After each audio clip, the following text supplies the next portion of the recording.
আসসালামু আলাইকুম viewers, welcome to mother cooking channel. Beef biryani তো অনেকেই খেয়েছেন, কিমা বিরিয়ানি কি আপনারা খেয়েছেন?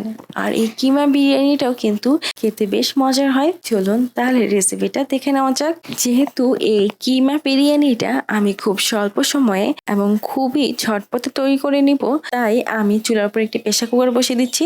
এখন আমি এর মধ্যে দিয়ে দিচ্ছি সয়াবিন তেল হাফ কাপ, তেজপাতা 2টি, দারচিনি 3টি টুকরা, কালো এলাচ 1টি, সাদা এলাচ 5টি। আর এলাচগুলোকে একটু ফাটিয়ে দিতে হবে যাতে এর ভিতর থেকে স্মেলটা খুব ভালোভাবে বের হতে পারে। লং 3টি, গোলমরিচ 8 থেকে 10টি, সাদা গোলমরিচ 10 থেকে 12টি, জয়ত্রী ছোট ছোট এইরকম 3টি টুকরা। এখন আমি এই তেলের মধ্যে এই মশলাগুলো ফ্রাই করার সময় চুলাটা আমি একটু কমিয়ে রাখছি। এই মশলাগুলো থেকে যখন স্মেল বের হতে শুরু করবে তখনই আমি দিয়ে দিব পেঁয়াজ কুচি 1.5 কাপ। এখন আমি এই পেঁয়াজগুলোকে ফ্রাই করে নিব। আমি বেশ কিছুক্ষণ সময় ধরে এই পেঁয়াজগুলোকে ফ্রাই করে নিয়েছি। অবশ্যই পেঁয়াজটাকে এইরকম ব্রাউন করে ভেজে নিতে হবে। এখন আমি চুলাটা অফ করে দিয়ে দিচ্ছি গরু গোশ 800 গ্রাম। আর এই গরু গোশগুলোকে আমি খুবই ছোট ছোট করে কেটে নিয়েছি। তারপর এই গরু গোশগুলোকে খুব ভালোভাবে নাড়িয়ে দিচ্ছি। খুব ভালোভাবে নাড়িয়ে দেওয়া হয়ে গেলে তারপর এর মধ্যে দিয়ে দিচ্ছি জিরা বাটা হাফ টেবিল চামচ, আদা বাটা 1 টেবিল চামচ, রসুন বাটা 1 টেবিল চামচ, বিরিয়ানি মশলা 2 টেবিল চামচ। আমি এখানে রাঁধুনি বিরিয়ানি মশলা ব্যবহার করেছি।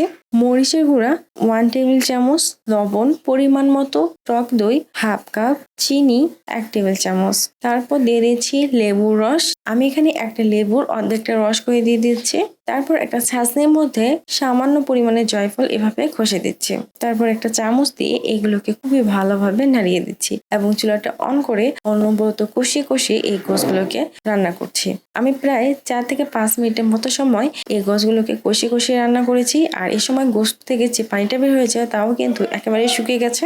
এখন আমি এর মধ্যে দিয়ে দিচ্ছি পানি 2 কাপ। আর এখানে আমি ফুটন্ত গরম পানি ব্যবহার করেছি। তারপর পানিটা দেওয়ার পর আবারও চামচ দিয়ে খুব ভালোভাবে নাড়িয়ে দিয়ে প্রেসার কুকারে ঢাকনা লাগিয়ে দিচ্ছি। অপেক্ষা করছি সিটি হওয়া পর্যন্ত। আমি এখানে প্রায় 2টি সিটি দিয়ে নিয়েছি। আর এই সময় গরু গোচের কিমাটা খুব ভালোভাবে কুক হয়ে গেছে। চুলাটা অন করে এই গরু গোচের কিমাগুলোকে বেশ কিছুক্ষণ সময় কষিয়ে নিব।